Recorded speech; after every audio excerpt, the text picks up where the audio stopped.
কি করেছে তোমার বাবা, কি করেছে স্বামী, গল্প সে সব তোমার চেয়ে কম জানি না আমি।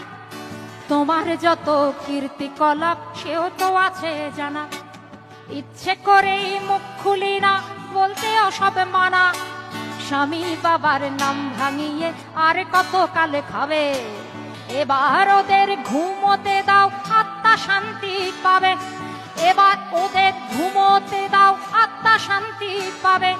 তাদের প্রতি আমার সকল শ্রদ্ধা রেখে বলি, তাদের প্রতি আমার সকল শ্রদ্ধা রেখে বলি, খুব বেশি দিন আমার চোখে যায় না দেয়া ধুলি।